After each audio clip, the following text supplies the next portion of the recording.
ये जो मूवी है धुरंधर, दरअसल ये प्रोपेगेंडा का धुरंधर कह लीजिए इसे या धुरंधर का प्रोपेगेंडा कह लीजिए, दोनों चीजें कॉमन हैं। निवेदिता, आप एक चीज देखिए ना कि ये बहुत टिपिकल प्रोपेगेंडा फिल्म नहीं है। तो आदित्य धर का जो मेकिंग है वो एक तो ग्रैंड है और मेकिंग पे वो खर्चा करते हैं, मतलब उनका प्रोडक्शन घटिया नहीं दिखेगा।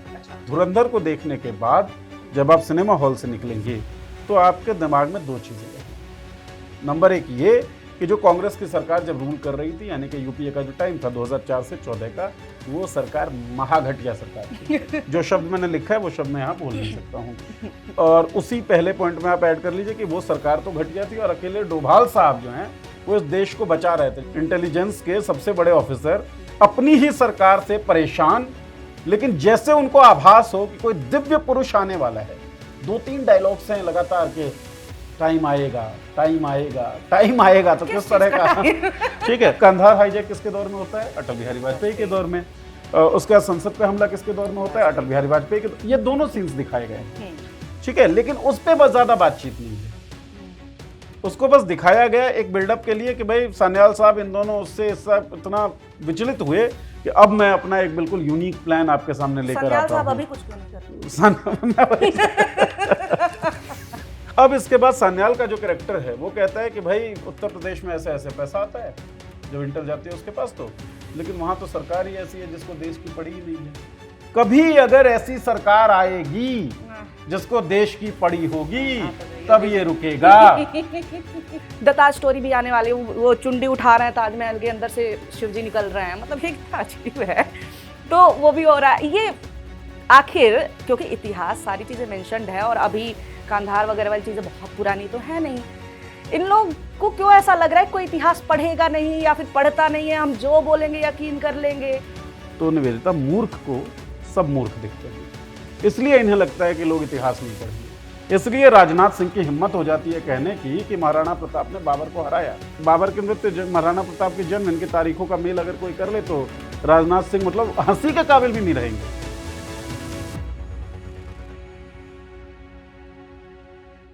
नमस्कार, मेरा नाम है निवेदिता शांडिल्य, आप देख रहे हैं पॉलिटिक्स नो द न्यूज में। आज नई चर्चा होगी। नीरज झा जो है आ चुके हैं और इनसे थोड़ी नाराजगी भी है क्योंकि चर्चा केवल प्रोफेशनल, पॉलिटिकल और फिल्मी नहीं है, पर्सनल भी है।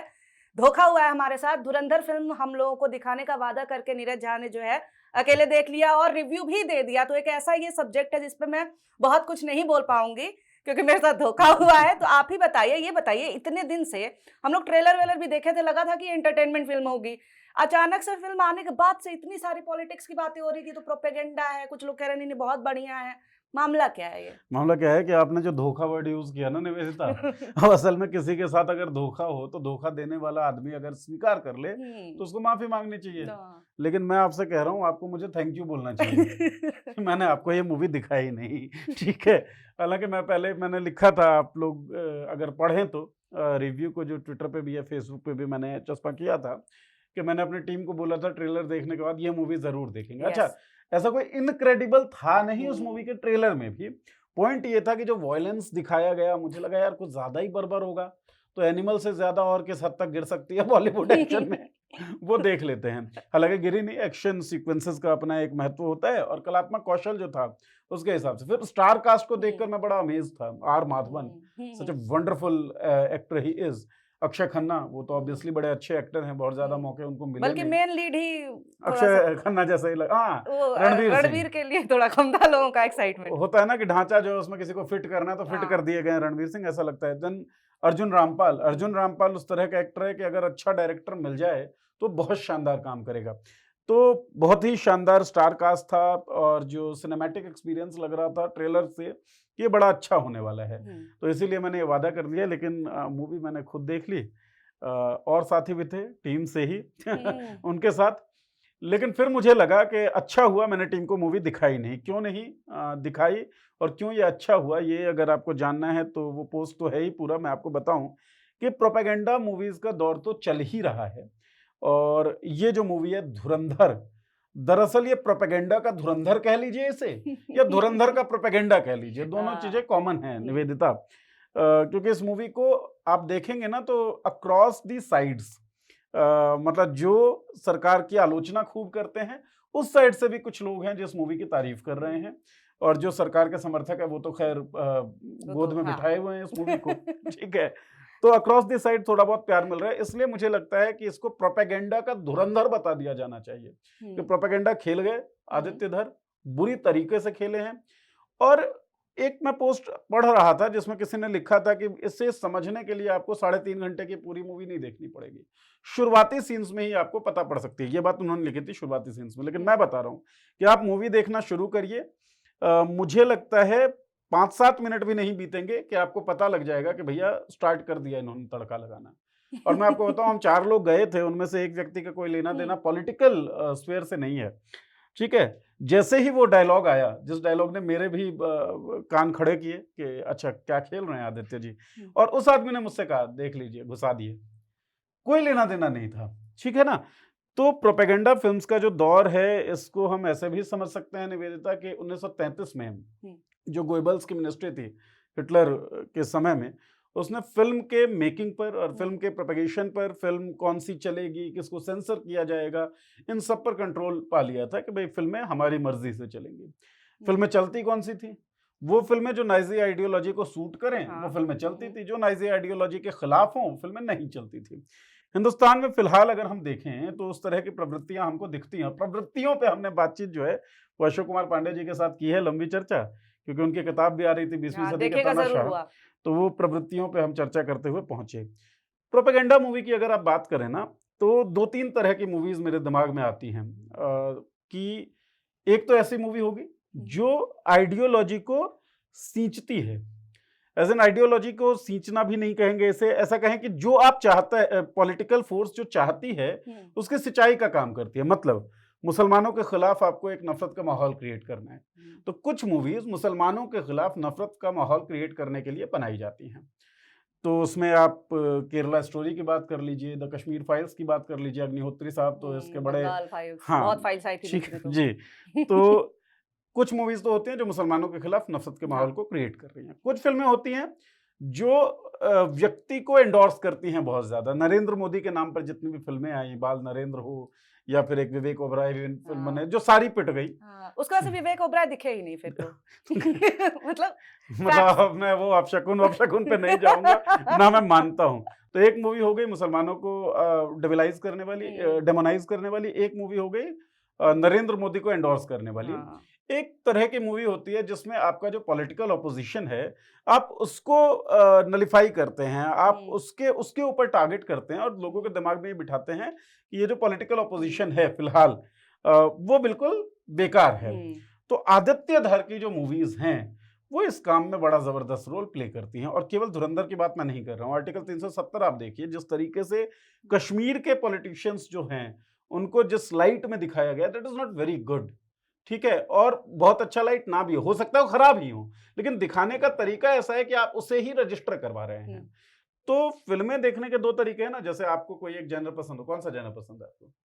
मुझे तो सुपर नेचुरल, सुपर हीरो।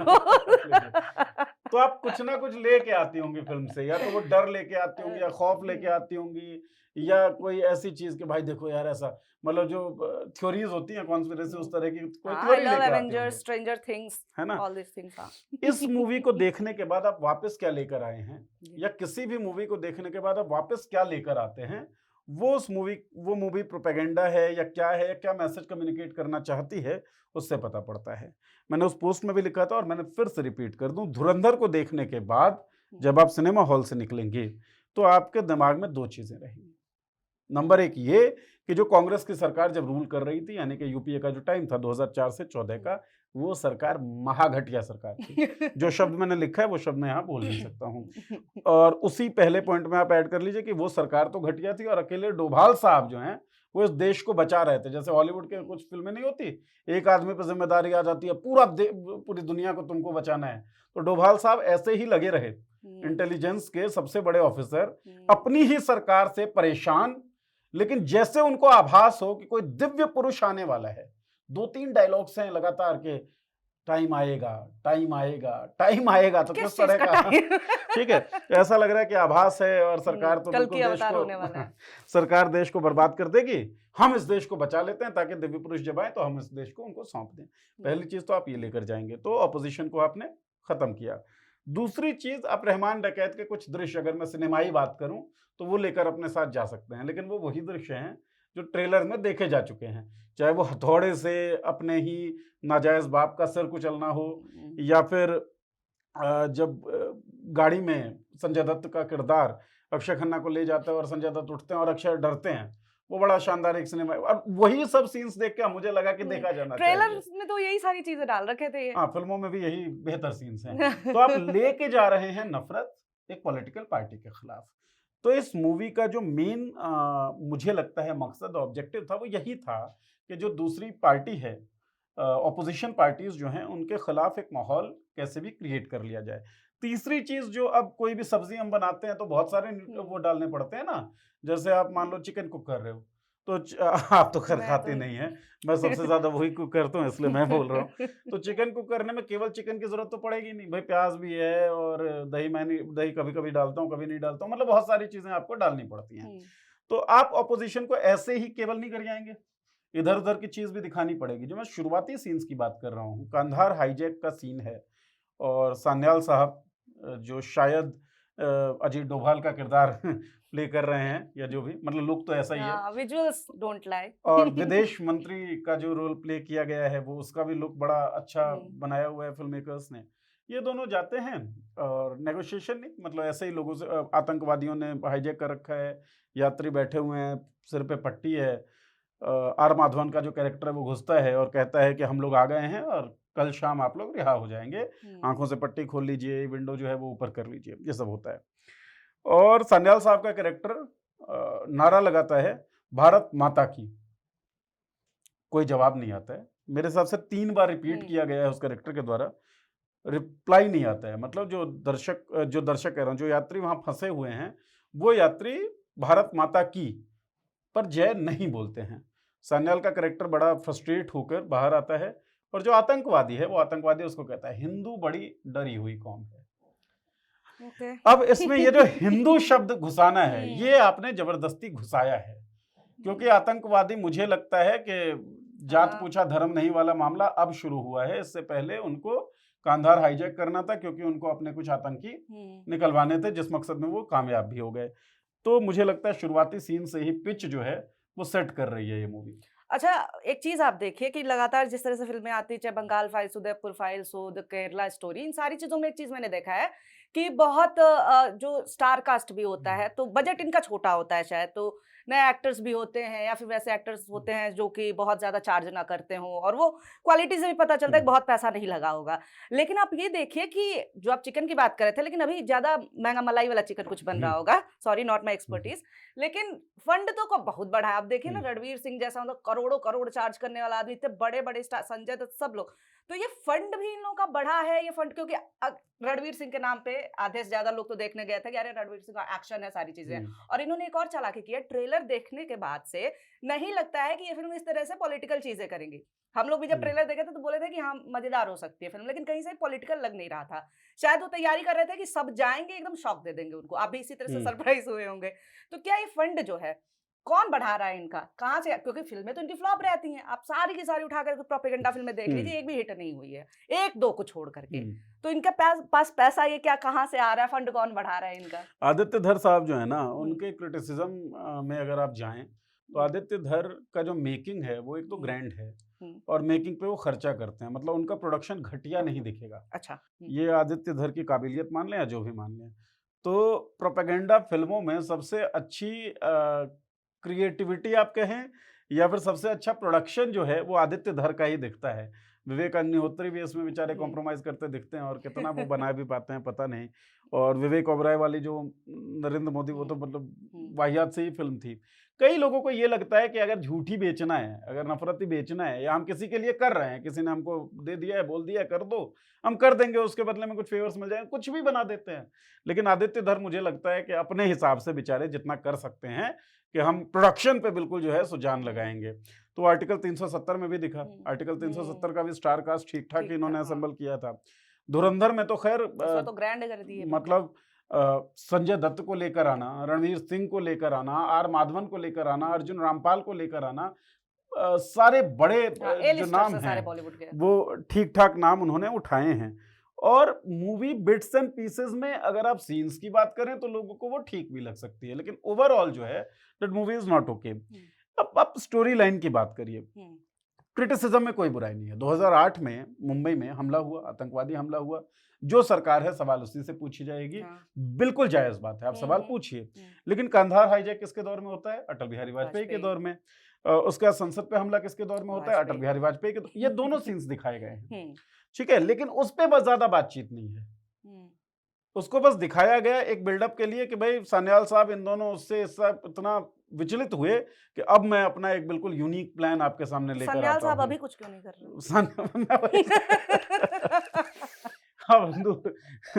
पता नहीं सान्याल साहब का फ्यूचर कैसे चल रहा है या सान्याल साहब का ट्रैक कैसे चल रहा है, लेकिन 2008 में जब मुंबई हमला होता है तो सान्याल साहब बिल्कुल जो है सो एक तरीके से आप जब वो मूवी देखेंगे ना, समस्या यही है, इंटेलिजेंस का सबसे बड़ा व्यक्ति जो है वो अगर सरकार से मुताफिक ही नहीं है, सरकार के साथ वो है ही नहीं, तो कैसे ही इंटेलिजेंस काम करेगा। दूसरी बात निवेदिता, जो ये रणवीर सिंह का किरदार है जो डिप्लॉय होता है वहां पर, जो एजेंट होता है भारत का, इसके हिसाब से और मूवी के हिसाब से भी बहुत सारा इंटेलिजेंस जो है मुंबई हमले से पहले दिया गया था, लेकिन डेट्स की दिक्कत थी। जिस डेट को दिया गया उसके बाद वो अटैक प्लान हुआ है।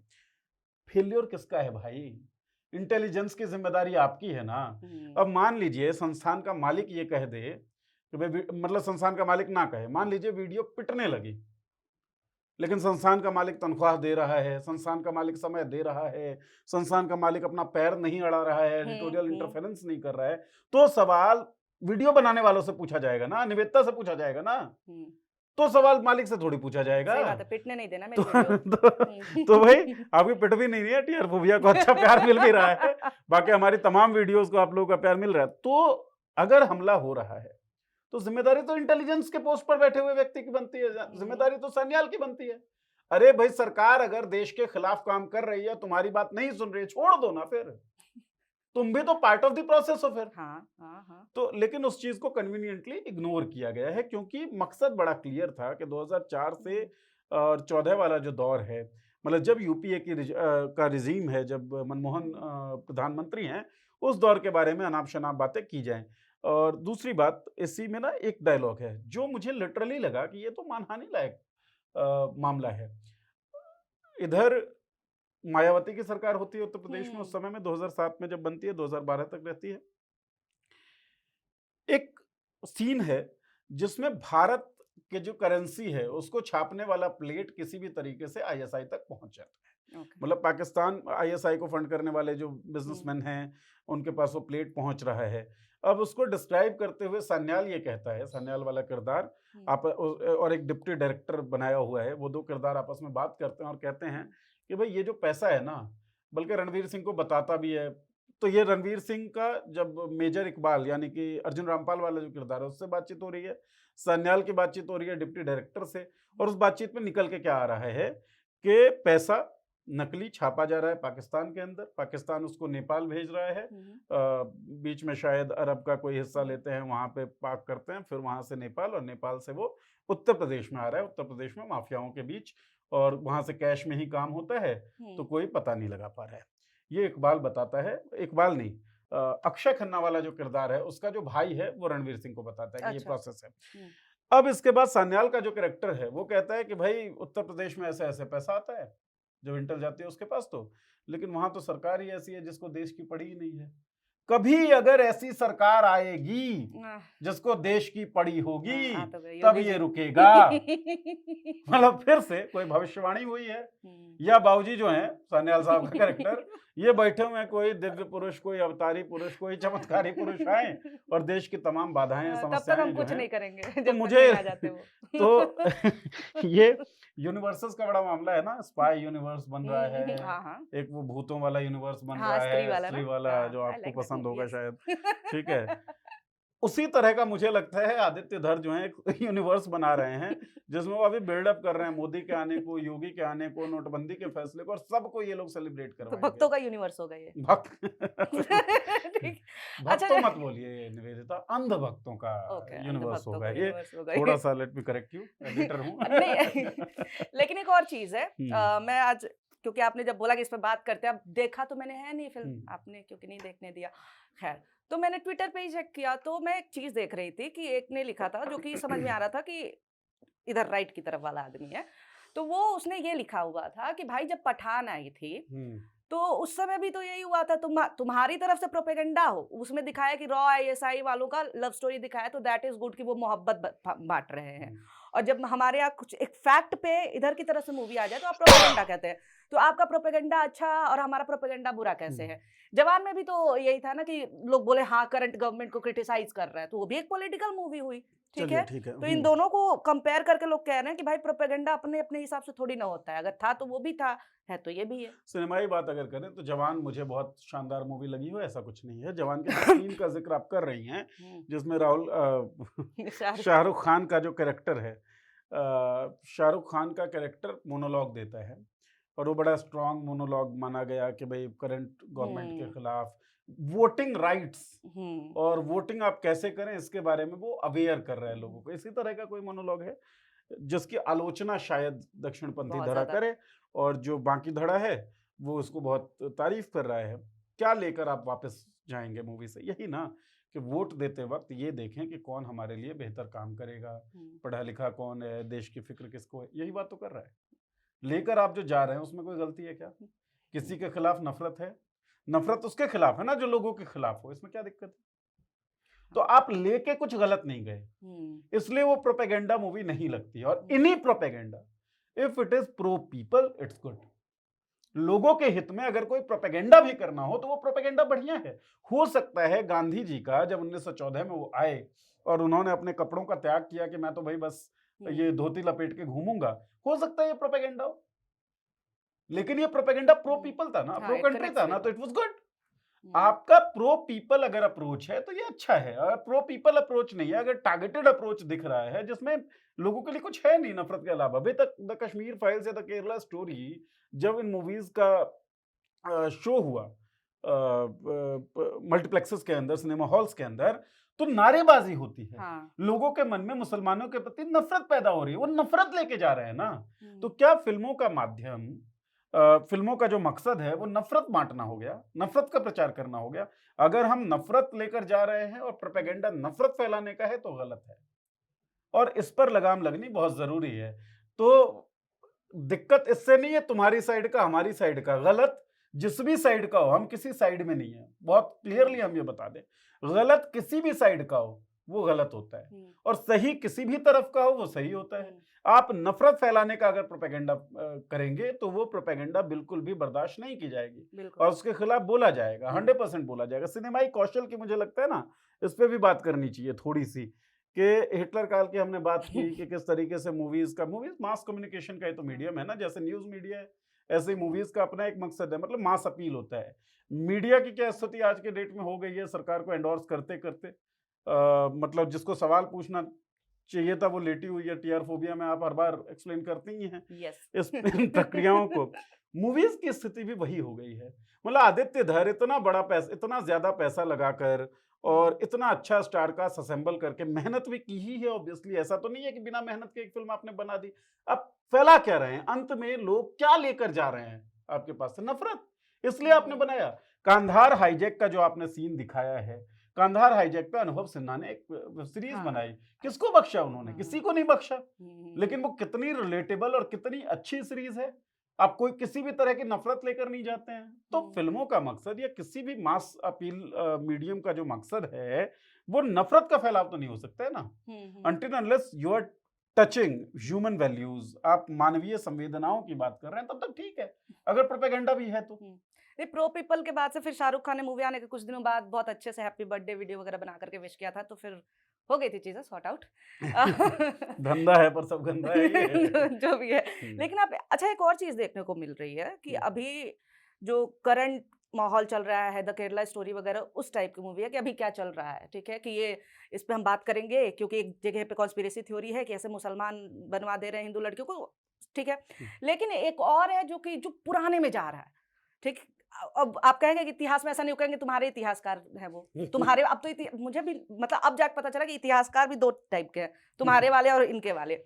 दत्ताज स्टोरी भी आने वाली, वो चुंडी उठा रहे हैं ताजमहल के अंदर से शिव जी निकल रहे हैं, मतलब ये कितना अजीब है। तो वो भी हो रहा है ये आखिर, क्योंकि इतिहास सारी चीजें मेंशन्ड है और अभी कांधार वगैरह वाली चीजें बहुत पुरानी तो है नहीं। इन लोग को क्यों ऐसा लग रहा है कोई इतिहास पढ़ेगा नहीं या फिर पढ़ता नहीं है, हम जो बोलेंगे यकीन कर लेंगे। अब जो फिल्म आई थी विकी कौशल की, साहू जी पे जो थी, अब क्यों ना लोगों को ऐसा लग रहा है। और सच में बहुत ज्यादा ना फैक्चुअली काउंटर करने वाले कुछ ही लोग थे, जो इतिहासकार और कुछ पत्रकार जो पढ़ते लिखते हैं। वैसे मैंने भी काउंटर किया था। तो इसके अलावा सच में आम जनता तक जो सिनेमा से मैसेज पहुंच रहा है वो पहुंच रहा है। तो क्या कहीं ना कहीं ये हो गया है क्या कि जनता क्योंकि हिस्ट्री बुक्स वगैरह से ज्यादा वो व्हाट्सएप से सीख रहे हैं इतिहास, इस वजह से भी इन लोगों के अंदर इतनी हिम्मत आई कि हम तो कुछ भी बताएंगे, ये तो मान ही लेंगे, चल जाएगी चीजें। बहुत गंभीर मामला है नहीं इसको समझने के लिए ना। मैं मैथ्स के सवाल में जब उलझता था, मैं मैथ्स में बहुत अच्छा था, तो फिर कोई एक सवाल ऐसा होता है फंस जाता है ना, कि निकल ही नहीं रहा, निकल नहीं रहा। क्यों फंसता क्यों है? क्योंकि 20 और 3 20 और 3 हमको जोड़ना है, हमारे दिमाग में 25 सेट हो गया अभी, देखो 23 होता है। तो हम बैक टू बेसिक्स जाते हैं, यार एक एक चीज हम करके देखेंगे तब मानेंगे अभी, है ना। तो आप एक एक चीज करके देखिए। अपने बचपन में जाते हैं, कोई भी छोटी सी चीज हो कि भाई तूने चुराई है, नहीं नहीं तू चोर है, तू चोर है, तू चोर है। और बड़ा गजब सा स्लैंग होता था ना, चोर को सारे चोर ही दिखते हैं, मूर्ख को सारे मूर्ख ही दिखते हैं। भाई तूने पी रखी है क्या, भाई तूने पी रखी है, शराबी को सारे ही शराबी दिखते हैं, होता है ना। तो निवेदिता, मूर्ख को सब मूर्ख दिखते हैं, इसलिए इन्हें लगता है कि लोग इतिहास नहीं पढ़ेंगे। इसलिए राजनाथ सिंह की हिम्मत हो जाती है कहने की कि महाराणा प्रताप ने बाबर को हराया। बाबर को ही बोला था ना, बाबर का जन्म और बाबर की मृत्यु, महाराणा प्रताप के जन्म, इनकी तारीखों का मेल अगर कोई कर ले तो राजनाथ सिंह मतलब हंसी के काबिल भी नहीं रहेंगे। राजनाथ सिंह जैसा व्यक्ति जो है वो इस तरह का झूठ बोल रहा है, तो लेकर के बोल रहे हैं सोमनाथ मंदिर और उसके लिए तो जो झूठ बोला वो तो खैर छोड़ दीजिए, वो तो इनका पॉलिटिकल हिस्सा हो सकता है। मतलब आप करना क्या चाहते हैं साबित भाई? आप मुगलों का चैप्टर इरेज कर देते हैं, तो फिर मतलब महाराणा प्रताप की बहादुरी और शिवाजी की बहादुरी की जो बात करते हैं, किसके खिलाफ आप दिखाएंगे वो बहादुरी? लेकिन सर ये क्रम भी तो है ना कि एक तरफ किताबों से इनको हटवाना, कम कराना, दूसरी तरफ से नए टाइप का नॉलेज फिल्मों के जरिए बच्चों तक, और बच्चे काफी संख्या में क्योंकि देखने पहुंचते हैं, जो यूथ है बेसिकली। तो ये एक क्रम का हिस्सा ही तो है ना कि वो किताबों से हटवा भी रहे हैं, तो बच्चों के पास उतनी नॉलेज उस चीज को पहुंचेगी नहीं। अब देखिए कुछ भी हो ना, जैसे कोई भी बच्चा जो है सरकारी स्कूल में पढ़ रहा है, ऐसा नहीं है कि वो अलग से जा करके किसी लाइब्रेरी से और बड़ी किताब लेकर के इतिहास के लिए क्या आएगा। तो ये भी तो साजिश ही है कि हम इधर से कम करा रहे हैं, इधर से डाल रहे हैं इनके दिमाग में कि ये हिस्ट्री है। तो इसमें शक किस बात की है? पूरा ही साजिश है। अपूर्वानंद जी के साथ हमारी बहुत पुरानी एक बातचीत है, जिसमें उन्होंने कहा है कि एपिसोडिक तौर पे भारत में एक बहुत बुरी घटना चल रही है, जैसे मुसलमानी पहचान को हम मिटा देना चाहते हैं। संविधान जब लागू होता है तो संविधान सबको बराबर बताता है, किसी भी रिलीजन, किसी भी कास्ट, किसी भी जेंडर के बेस पर किसी भी तरीके का कोई बंटवारा ना हो। यह संविधान ने कहा, कोई असमान नहीं होगा। इस संविधान से दिक्कत किसको थी? जिन लोगों को दिक्कत थी वही लोग आज इतिहास बदलने की बात कर रहे हैं। तो ये तो पूरा साजिश है ही कि हर तरीके से हम जिस जिस तरीके से कर सकते थे। भाई मेन स्ट्रीम मीडिया को गोदी मीडिया बनाना एक स्टेप था, फिर फिल्मों पे कंट्रोल कर लेना दूसरा स्टेप था, व्हाट्सएप यूनिवर्सिटी का एक्सपेंशन ये भी उन्हीं स्टेप्स का एक हिस्सा था। तो तमाम स्टेप्स जितना कुछ हम कर सकते हैं वो सब कुछ हम करेंगे। सिलेबस चेंज करवाने की औकात हमारी है, हम करेंगे, ठीक है। विश्वविद्यालयों में हम अपनी आइडियोलॉजी है वो थोप देना चाहते हैं, हम थोप देंगे, करके दिखाओ कोई क्या कर लोगे। तो ये साजिश का मामला तो है ही। अब इसमें क्या है कि अब इसी में मैं अपनी ही लगातार जितनी बातचीत हुई है मॉलिटिक्स पे लोगों से, उनका मैं रेफरेंस देके बात करूं। दयाशंकर मिश्र एक पत्रकार हैं और एक बड़ी शानदार बात उन्होंने हमारे इंटरव्यू में कही थी। उन्होंने कही थी कि आज़ादी जो है ना, ऐसा नहीं है कि कोई शर्ट है जो हम खरीद लाए और हम खूंटी पे टांग आए हैं। आज़ादी के लिए हमको डेली संघर्ष करना होता है, हमको अपने घरों में संघर्ष करना होता है आज़ादी के लिए। तो अगर हम ये सोचे कि आज़ादी हमको मिल गई, हम घर बैठे बैठे आज़ादी को एंजॉय करते रहेंगे, तो हम बहुत बड़ी गफलत में हैं। आज़ादी के लिए हमको संघर्ष करना होगा, आज़ाद होना होगा। आज़ाद होना होगा मिस इन्फॉर्मेशन से, आज़ाद होना होगा इस तरह की प्रोपेगेंडा और इस तरह के हेट स्प्रेडिंग फिल्मों से, आज़ाद होना होगा उस तरह की गोदी मीडिया से जो लगातार नफरत का संचार कर रही है। और आज़ाद होने के उसी क्रम का एक हिस्सा है निवेदिता, ज्यादा पढ़ना लिखना, ज्यादा समझना। तो हमको खोजनी पड़ेंगी चीजें। हमको इतिहास जानने के लिए व्हाट्सएप यूनिवर्सिटी या फिल्मों पर निर्भर नहीं होना चाहिए।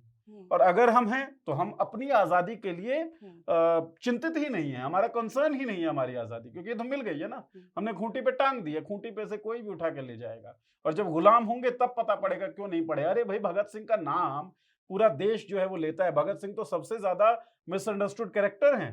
मतलब भगत सिंह को अगर कोई पढ़ ले तो जितने लोग नाम लेते हैं, खासतौर पे दक्षिण पंथी समाज से हैं, मतलब वो तो मर जाएंगे भगत सिंह का नाम, भगत सिंह के आइडियाज को पढ़ के, भगत सिंह के आइडियाज को सुन के।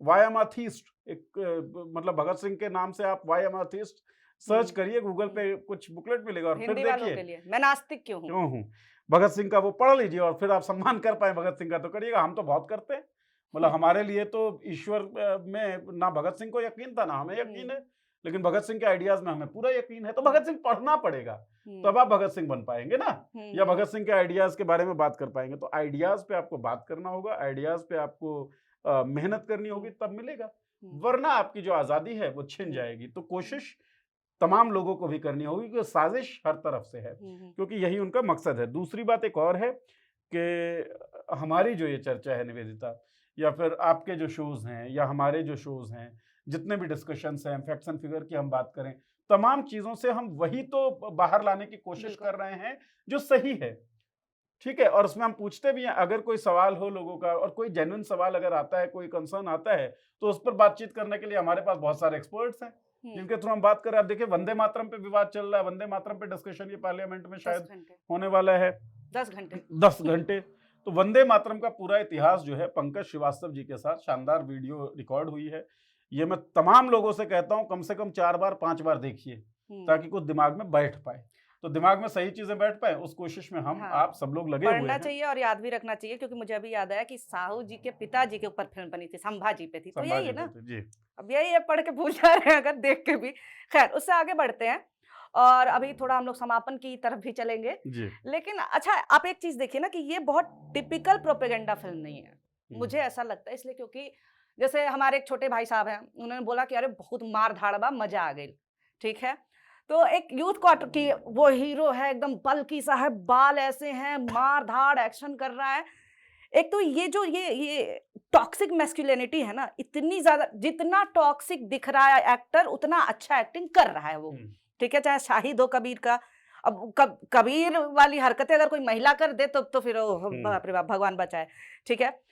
एनिमल हो गया, टॉक्सिक मैस्कुलिनिटी के जरिए जो है ये सुपर एक्शन वाली टाइप की फिल्म बोल करके ही इन्होंने लोगों को अट्रैक्ट किया। तो बहुत टिपिकल मूवी इसीलिए वो, क्योंकि प्रोपेगेंडा मूवीज का एक होता है ना कि हाँ ऐसे हुआ, ऐसे दुखी बनाकर करेंगे, वो सारी चीजें नहीं है। लेकिन एक और चीज है, एक्टिंग की तारीफ हो रही है।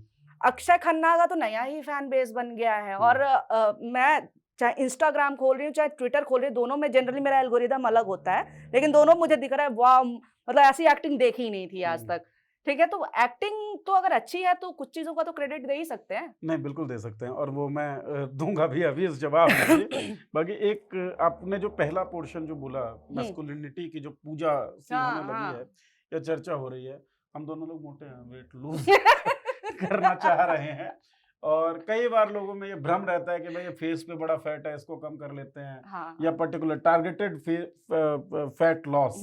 हालांकि मैं एक्सपर्ट नहीं हूँ, वो दिख भी रहा है, ठीक है, लेकिन मैंने जो सुना पढ़ा है वो ये कि आप टारगेटेड फैट लॉस नहीं करते हैं। फैट लॉस होगा तो वो पूरा ही होगा, अपने हिसाब से जमा हुआ है वो अपने हिसाब से जाएगा, मेहनत करनी होगी आपको, है ना। आपके गलत कारणों से बढ़ा है, आपके ठीक कारणों से ये चला जाएगा।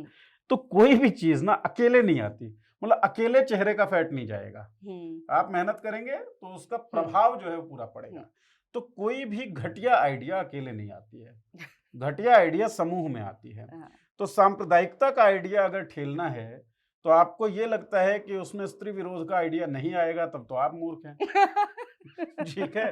तो जब दौर ही पूरा घटिया है निवेदिता, आपको सांप्रदायिकता बढ़ानी है, आपको जातीयता बढ़ानी है, ये दोनों जिस बृहत आइडिया का हिस्सा है, उसका एक आइडिया तो स्त्री विरोध भी है, उसका एक हिस्सा तो मैस्कुलिनिटी का प्रमोशन या मैस्कुलिनिटी को वर्शिप करना भी है। महिला पत्रकार जो गालियां देते हैं उनका जाके आप जरा एक बार बायो पढ़िएगा, उसमें जय श्री राम भी लिखा होगा, उसमें एक पार्टी का नाम भी लिखा होगा, सारे मतलब जितने रिलीजियस रहते हैं उतनी गंदी गाली दे रहे होते हैं। रिलीजियस मत कहिए, जितने कम्युनल होते हैं, कम्युनल, तो जितने सांप्रदायिक हैं उतना वो गाली देंगे, और उसमें ये घटियापन जो है ना वो पैकेज है और उस पैकेज में से आप कोई चीज निकाल नहीं सकते। अनबॉक्स करेंगे तो सब कुछ आपको मिलेगा इसमें। स्त्री विरोध भी आपको मिलेगा, इसमें सांप्रदायिकता भी मिलेगी, इसमें मनुष्यों में भेद भी मिलेगा, इसमें नफरत भी मिलेगा, सब कुछ मिलेगा। सो ये पैकेज का पार्ट है। दूसरी बात जो एक्टिंग पे आए, मैं डर ही गया था। डर क्या गया था, मुझे थोड़ा बुरा लग रहा था कि चर्चा खत्म हो रही है, एक्टिंग पे बात नहीं नहीं मुझे नहीं, करनी दिमाग थी। था। ठीक है तो मसला क्या है कि बहुत सारी मूवीज को सरकारों ने प्रमोट किया, नरेंद्र मोदी जी ने भी प्रमोट किया, या नाम लिए गए कि इस सिनेमा को जरूर देखना चाहिए, फिर भी सिनेमाएं जो हैं वो टैक्स फ्लॉप फ्री होती हो चली जाते गई। हैं, टैक्स फ्री हुई लेकिन फिर भी फ्लॉप होती फ्लॉप हो गई गए। हाँ। लगातार।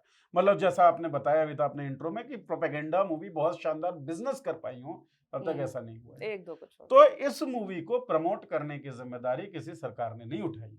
तो इस मूवी को प्रमोट करने के लिए जो तरीका मुझे लगता है इजाद किया गया, वो तरीका बहुत अच्छा है कि आप अक्षय खन्ना के ऊपर बैंक करिए, क्योंकि अक्षय खन्ना एक प्रूवन एक्टर है। ऐसा कुछ नहीं है कि अक्षय खन्ना कभी भी खराब एक्टिंग करते हो, और अक्षय खन्ना को जो मिल रहा है अब, वो उनको बहुत पहले मिल जाना चाहिए था। लेकिन होता है ना कि हाँ, he is a good actor। कब आप क्या कर पा रहे हैं। मतलब कई मूवीज उनकी ऐसी हैं जो देखते ही बनती है उनके एक्टिंग स्किल्स के कारण। और अनडाउटेडली धुरंधर जो ये मूवी है, इस मूवी के सबसे चमकते सितारे एक्टिंग के लिहाज से अक्षय खन्ना है। तो फिर आप भड़क क्यों रहे थे कि मनोज वाजपेयी से भी ऊपर क्यों रहे थे? इसलिए मैंने बिल्कुल शब्द जो है वो ठीक अपने चुने हैं कि धुरंधर वाला जो आसमान है ना, इस आसमान के सबसे चमकते सितारे हो सकते हैं, लेकिन ओवरऑल इनक्रेडिबल परफॉर्मेंस आप बता दें, ऐसा कुछ नहीं किया अक्षय खन्ना ने। तो क्यों लोग मनोज वाजपेयी से ऊपर रख रहे हैं? अब लोग तो कुछ भी कर सकते हैं ना। लोग तो, मैंने देखा था कि एक क्विज चल रहा था जिसमें मनोज वाजपेयी की एक्टिंग को जीतू भैया जो है उनकी एक्टिंग के साथ कंपेयर, मतलब इनमें से बढ़िया कौन है। अरे उस लिस्ट में आप मतलब क्या ही, तो लोग कुछ भी कर सकते हैं, कुछ तो लोग ये हैदर का इरफान भी बना सकते हैं।